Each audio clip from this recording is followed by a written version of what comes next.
speaker as well, Dr. Matthew Mullarkey. And Dr. Mullarkey is the program director of the Doctor of Business Administration program and a visiting faculty member in the Informatics Systems and Decision Science Department. He teaches the case discussion publication course to the DBA students and the capstone courses in the information systems to MIS and MBA students. His principal research focus is on informatics systems and design science related to social enterprise networking within and between organizations. And also, he is also very involved with the digital healthcare data and analytics, monetization of companies' data streams, and the impact of information technology and innovation. He's a veteran of the U.S. Army, and he has more than 25 years' experience as a president and chief executive officer and chief operating officer and senior vice president in Fortune 500 and in the startup companies in the automotive, applied materials, and medical device industries.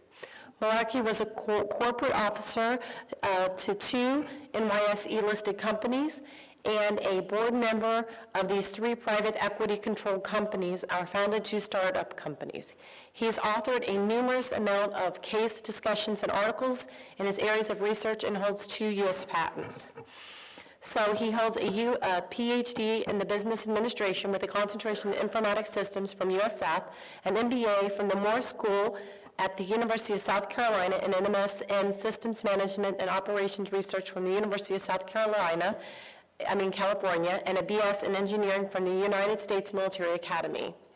So I would like to welcome Dr. Mullarkey today to present his entrepreneurship and how you've come to the university and how you're working with Dr. Grandin Gill on his program.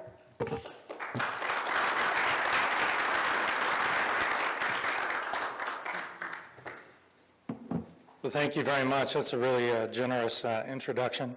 I didn't realize I'd done so many things. I feel like I'm on top of the world up here, looking at all of you from the top down. I really love Dr. Evan. Did I get that right? Evan? Yeah. Avent, yeah. I really loved your presentation. I think it's fantastic. Pretty exciting what's happening in Central Florida.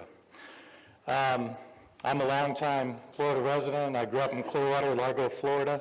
Went to the military academy from there. So it's nice to see the 3rd largest state in the union start to really do some fascinating things on many, many fronts.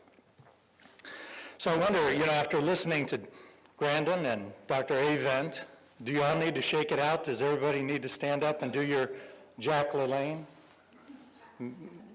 Maybe not, but maybe we can start with just a quick Q&A. I'm just curious, because I don't know all of you, but how many people in the room are pure academics? You're on faculty, you're teaching, that's your day job. How many of you are practitioners? Okay. How many of you are a hybrid of both? Okay, cool. All right, so that's great. Nice audience. How many are from the U.S.? How many are from outside of the U.S.? That's incredible. All right, good. Okay, so that's really a nice introduction because I think that's me too.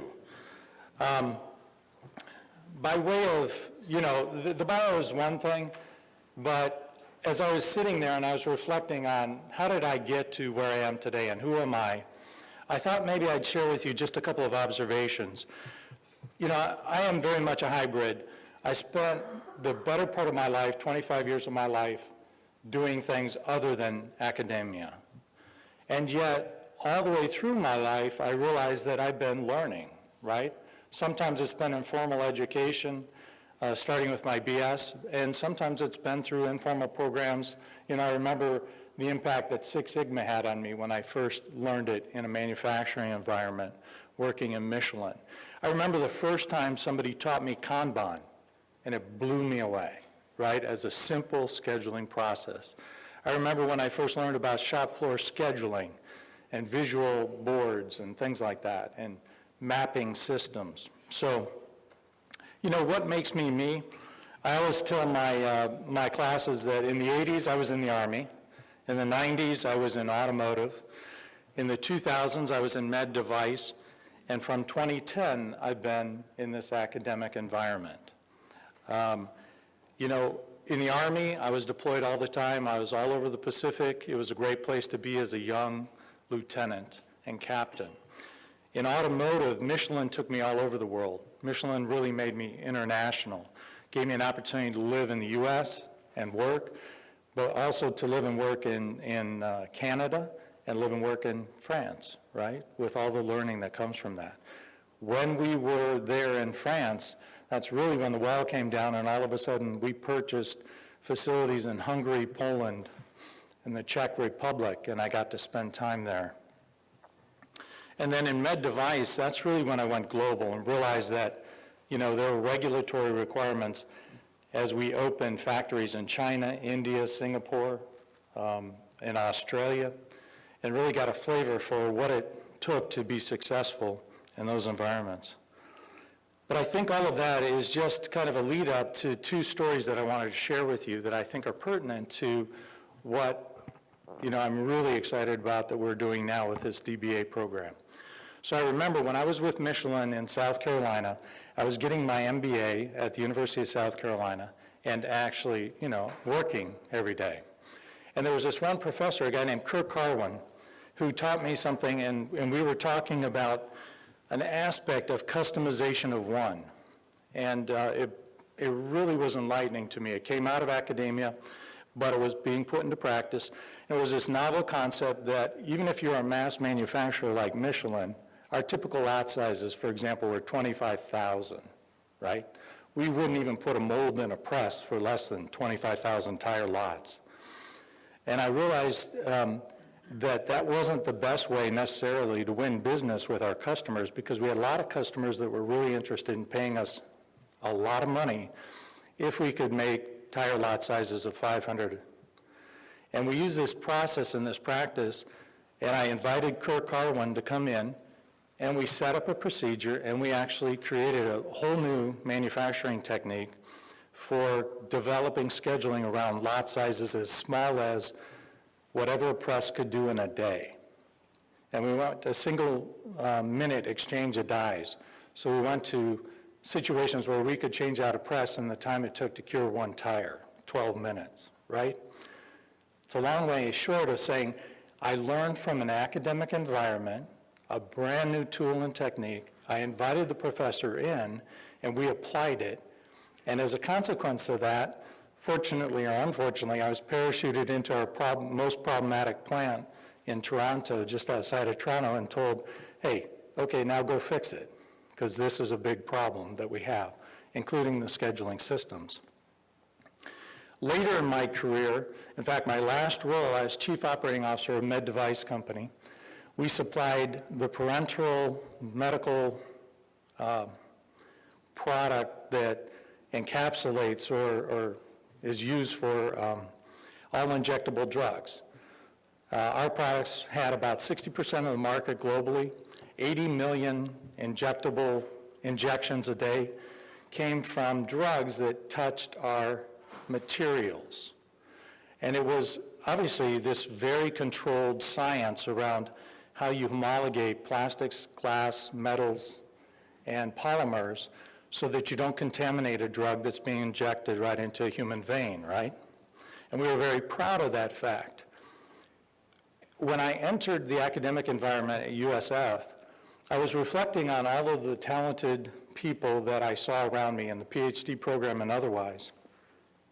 And I realized that over 4 years, as Chief Operating Officer of the biggest player in medical packaging for parenteral drugs, I never once, we were Philadelphia-based, by the way, I never once even thought to talk to any of the academic institutions and bring in any of the talented people that were around me who would have worked for free if I could give them data, right? Who would have helped me design and redesign systems that could have controlled the quality, the compliance, the regulatory processes on a global basis, right, in problems that I was investigating and we faced every day. In fact, the only academics we brought in were people that could work in our labs, right? What a shame. What a missed opportunity. And so I think as we think about, where we are today and who I am today, I have a foot in both worlds. I have a foot in the faculty and academic environment, a foot in this practical, pragmatic, get things done environment. I think I've been very benefited by the fact that I've been able to learn as I went along. And I'm very, very passionate at this point in my career about how we connect industry to academia, how we connect practice to research. In fact, how we develop systematic ways of doing practice-inspired research that matters, right? It's not to say, and it's a lot like what you said, it's not to say that research for research purposes isn't important. It's just to say that we have an undeveloped opportunity, and I think our DBA program is showing it, to invite non-academic practitioners into an academic environment, give them research methods and technologies that allow them to go from an anecdotal basis for what they do to a methodical, systematic basis for what they do and what they can do. Invite them to think differently so that we actually enter this realm of truly creative and truly innovative and truly inventive systems and processes and products in our businesses. And so, to that extent, we thought that we would show you a few other folks essentially just like me.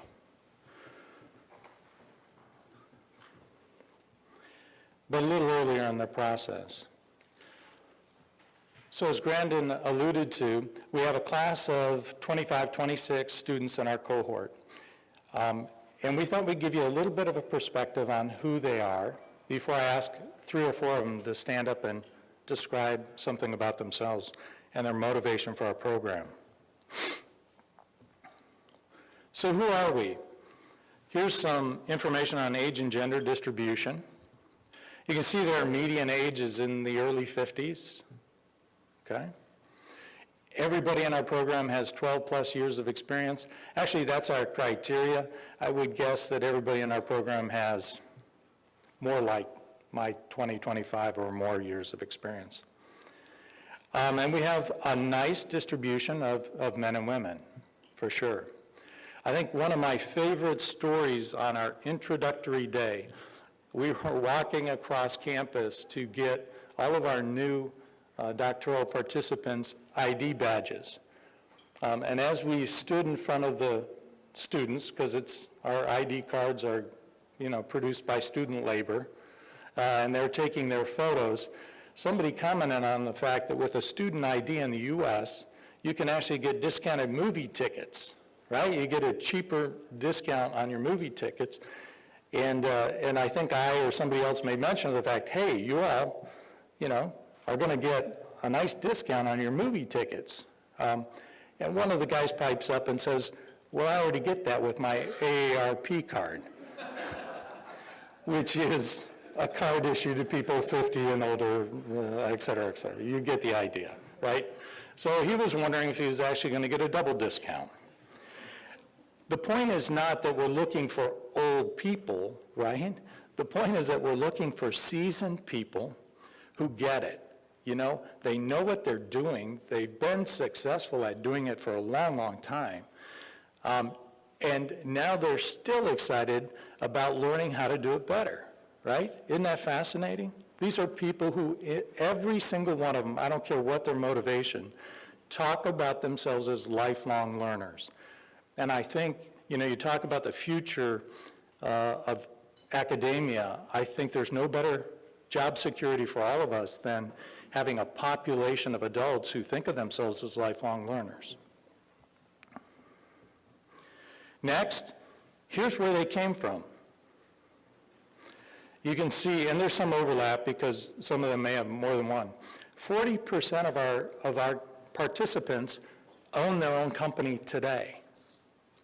They don't have to come back and get a DBA, right? They don't have to do this.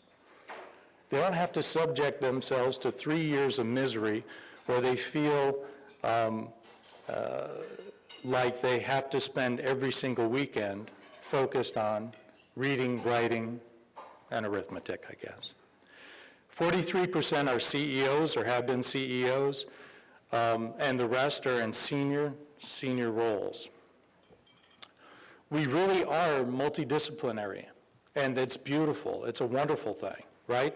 We have people from the construction, the healthcare, the real estate, technology, marketing, food services, financial services. We love it because here we have a cohort of people who can all add to each other's learning experience. And one of the challenges we have with our professors as we bring them into the teaching portion of the program is, hey, how are you going to exploit that? How do we exploit opportunities for the participants to teach each other just as much as you teaching them anything else, right? And finally, if you look at the principal functional areas, again, we're multidisciplinary, and everybody who has entered this program, knows the discipline they come from. They're as interested in learning the other disciplines as their own, and we value that. If you want to be a single-tracked DBA, go somewhere else. If you want to be interdisciplinary and exchange knowledge and understanding, and maybe as a marketing exec, pick up on some IT and technology, this would be the program for you. Here's what we look like. That's a pretty handsome, attractive group, don't you think? It really could be the group that's sitting right here in front of me, frankly, if you think about it.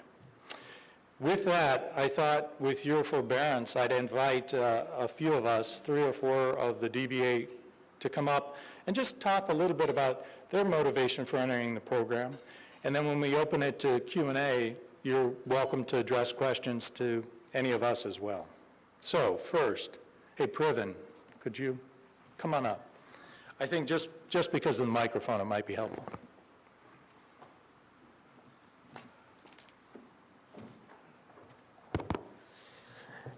Hello, good morning.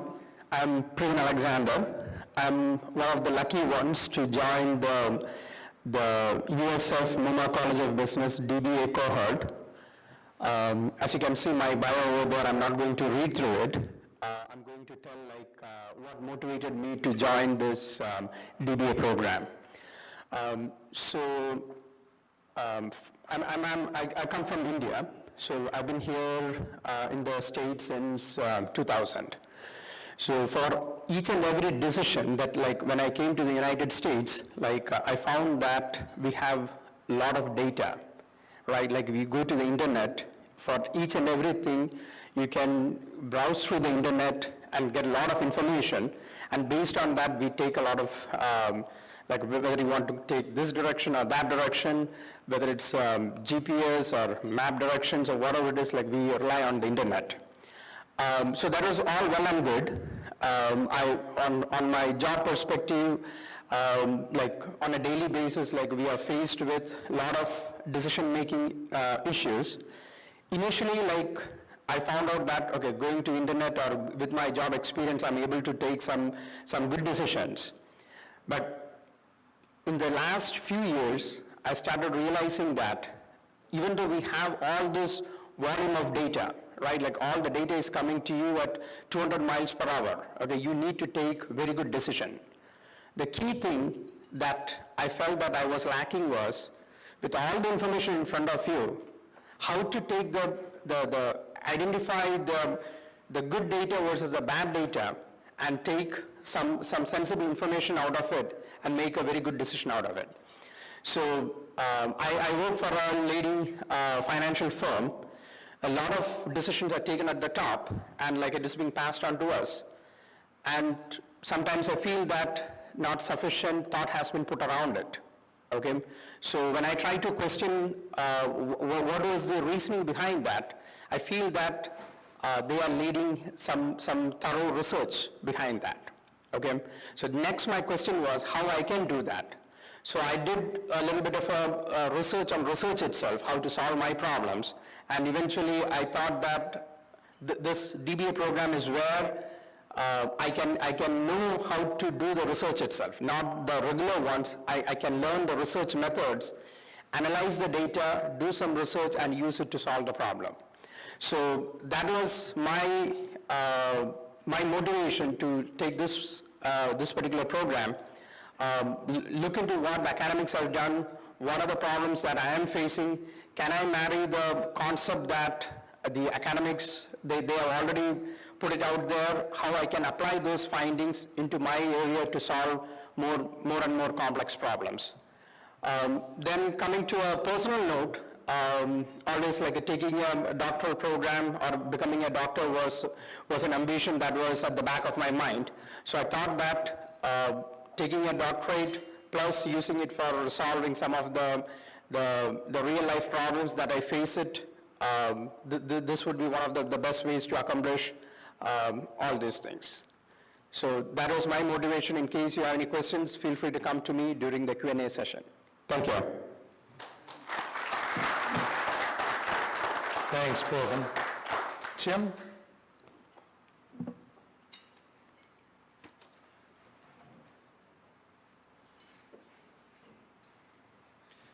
So I've always had a deep respect for education and the investment into education and research, and so throughout my life, and I've really held in awe those who have taken the time to attain and get a doctorate degree, and really, it's kind of one of those mysterious areas. You wonder, well, how is that possible? And that I finished my master's degree in the 80s, and I had not been in the classroom for a long time when we first came. So when Dr. Gill had a stack of 13 books in front of us that there was somewhere between near-death experience and bedwetting. I mean, I thought it was for the entire program, and they said it was first semester, so. But, so getting back into reading and whatever else. But my interest in this type of program really came out when I did a technology acquisition for one of the public companies that I was skippering. Went to New Mexico and met with the professors associated with technology, with free radicals associated with a precursor to cancer, and that melanoma specifically, and meeting with the professors and acquiring and building them into the deal and how the University of New Mexico would benefit, we would benefit, et cetera, realized how smart, intuitive, and their interest in the business existed. You know, the idea is, I think we were afraid to talk to them about it. And so, you know, from that point in time, I think it dispelled that myth that we somehow industry and academia could not communicate. And we did deals with them, and we communicated, we connected. They made money, we made money, technology advanced. And so from that, I was trying to figure out how that would work. And then when I had an opportunity to see this program and Dr. Gill, I said, this is the home run. This is what I want to do. I am in the mid group as far as the age group. So my biggest concern, because I lived long enough to actually get the degree. And so I've got a reasonable opportunity. I'm going to be talking to Dr. Waters about his agings to see how I might be able to make sure of that. But I'm so excited. I've never been at this age thought I could be this excited, because I come to class every day, not as a dread, but I just can't wait to see what's next. And I really feel privileged to be part of that cohort and to be part of this group during this week. And I thank you for inviting us to be part of it, because we're learning so much. Thank you. Thanks, Tim. Rebecca?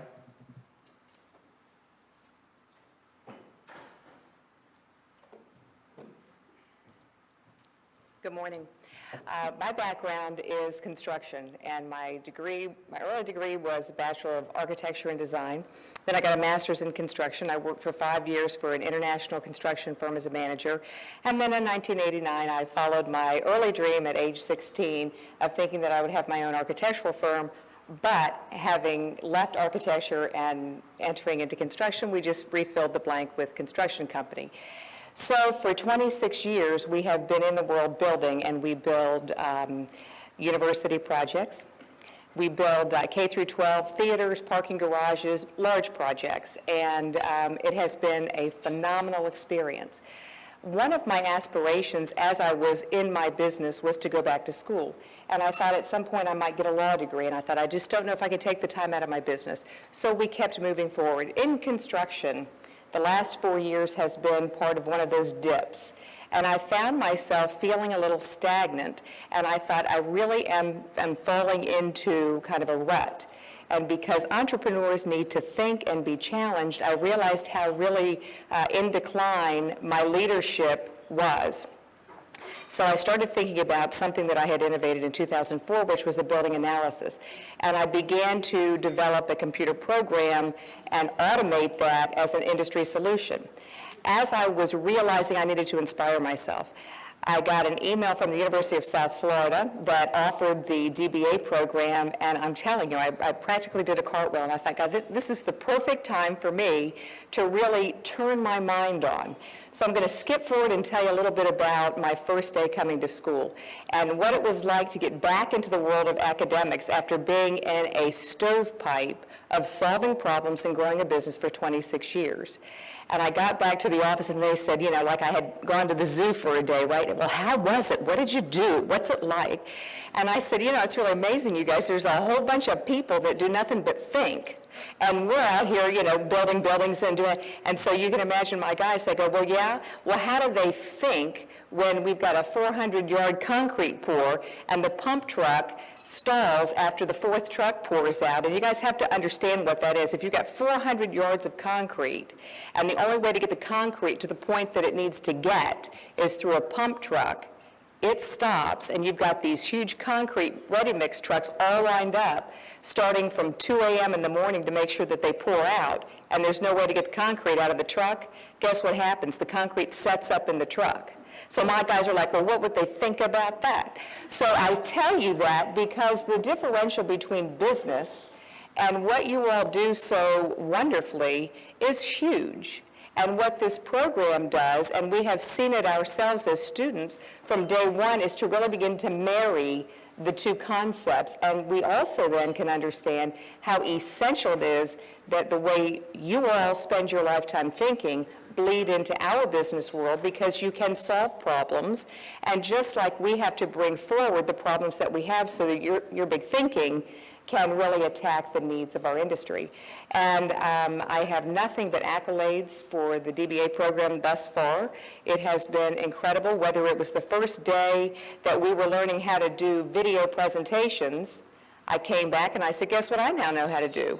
With regard to the software business that we were starting, because we're in that place of developing a marketing program.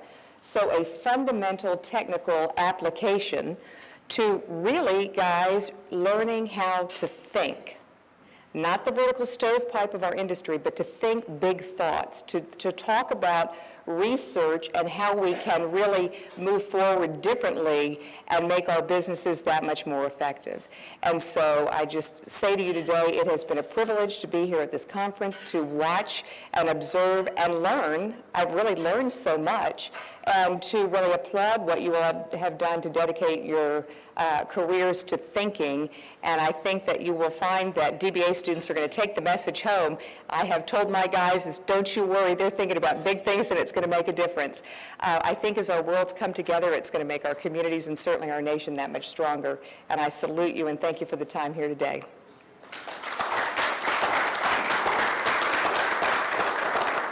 Thanks, Rebecca.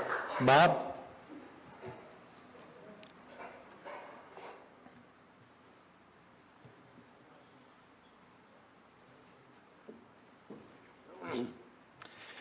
Shortening my voice does not hurt. It just sounds very bad. It's the second time in 30 years I've lost my voice, so I apologize. One of the things that drew me to the DBA program was, as Rebecca said, when I came across it, I said, I can't believe this. This program fits directly in with what my goals and objectives are. I made a successful career out of helping individuals apply a lot of the methodology that we learn in personal finance to ensuring that they themselves are capable of getting to what their end objectives are. And so to a great extent, I consider myself a teacher. I've been coaching people and teaching other financial advisors. I've taught continuing education to attorneys and CPAs and other practitioners in my field for many years, but my primary focus is on a selected few families that I counsel personally. As you reach the latter part of your career, however, you begin to say, my goodness, there are an awful lot more people than I'm going to be able to physically assist. So one of the things I decided was what would be the best method for me to expand my business writings to possibly have a greater audience that might benefit from some of that. And when I looked at things like getting a JD, I work with a lot of attorneys, but I didn't think that would move my writing in the direction that would be most beneficial.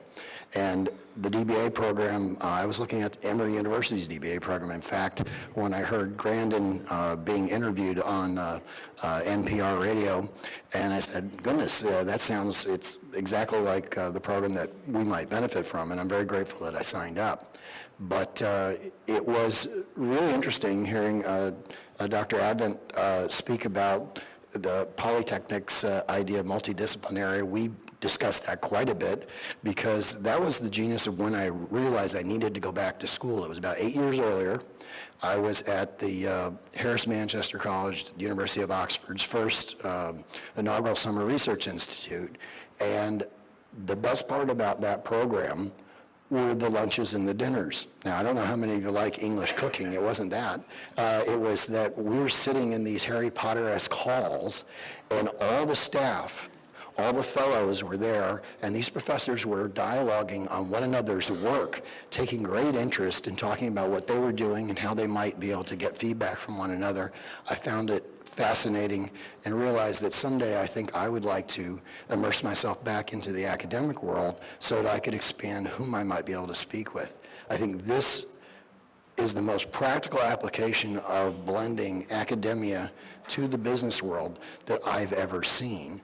And with the tutelage of some of the folks like this and Grandin and his staff, I hope to be able to take the necessary research to define the business problems within my spectrum in the financial world, trying to help people prepare for their futures, but then drill it down to where I can actually communicate it to the public. Right now, we have very high-level scientific writings that go out to people in my field that the public can't understand. So there's a disconnect in the communication level. So I hope to bridge the gap in part. And so the first step is me learning to work with the researchers and then getting it back into a format that will go out to the public. But I thank you for everything that you're doing, and thank you for continuing your own practices. You have no idea whom you're going to impact during the course of your lives, because it might be a student, might be a fellow faculty, but I'm a strong believer that we have a ripple effect on all those that we come in contact with throughout our lives. And so I just thank you and applaud you for staying within your fields and encourage you to reach out to those in the other disciplinaries around you, because I think it's an amazing opportunity. Thank you. Thanks, Bob. You know, and thank you for your forbearance. I mean, we're not going to parade all 25 up here. We do have other DBAs in the audience. Would you all raise your hand if you're here? Ali and Janine. So there's a couple of others if you're interested in talking to them one-on-one. I think, you know, you've heard what's in it for them. What's in it for us as faculty? You know? What's in it for us as faculty is incredible opportunities to interact with people who have real problems and are pursuing multiple different ways of looking at finding solutions. They have real data, and they are willing, you know, when we look at our DBAs in this program, they are more than willing. And our faculty is getting more and more excited about interacting with them to work in their environments to solve these problems and pursue research that can be published in the top tier journals for the academic, and in case in other journals that are appropriate for problem solving for our practitioners, our DBAers. And so, you know, with that, I think that as we look at it, and we look at the Tampa Bay area in particular, you know, what we're excited about is the fact that we are creating, in my opinion, the engine for relevance for the College of Business. We are going to have 20 to 25 to 30 DBAers come out every year who understand how to integrate and interact with our academic institution and pull us into the business community and help us apply our rigor to the relevant problems. So thank you again. Really appreciate the time. Call on any of us and, you know, ask the questions you've got in your mind. Thanks again.